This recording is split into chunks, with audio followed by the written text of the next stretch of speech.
এই লেসনটিতে আমি প্যানেল সম্পর্কিত কিছু কথা বলতে চাই।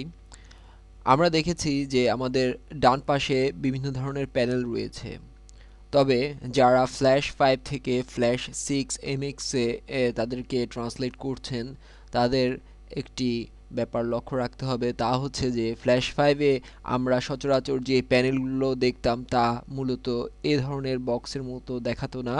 এই প্যানেল বক্সগুলো এই ধরনের দেখাতো। ধরুন ইনফরমেশন প্যানেলটি ফ্ল্যাশ 5-এ এ ধরনের দেখা যেত, কিন্তু এখানে যে নতুন সংযোজন ঘটেছে তা হচ্ছে যে এই প্যানেলগুলোকে ইচ্ছে করলে আমরা স্থায়ীভাবে আমাদের প্যানেলের ডান পাশে মার্ক করে রাখতে পারি, অর্থাৎ কোনো ফ্লোটিং বক্সে না রেখে আমরা সরাসরি এটিকে অ্যাডজাস্ট করে দিতে পারি।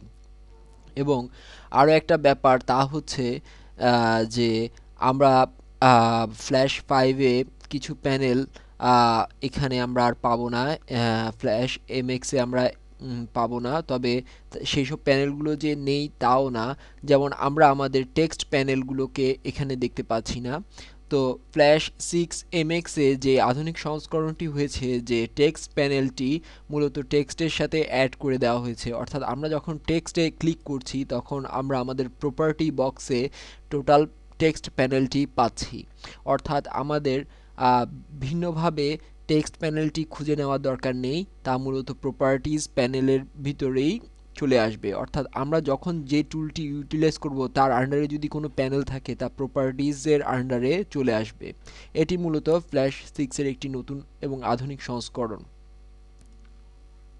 এবং আরও একটি ব্যাপার তা হচ্ছে যে আমাদের ফ্ল্যাশ 6 এমএক্সে আমরা বেশ কিছু পরিবর্তন ফ্ল্যাশ 5-এর থেকে দেখতে পাবো, তা আমরা আমাদের নেক্সট টিউটোরিয়ালগুলোতে ধীরে ধীরে আরও গভীরভাবে জানতে পারবো।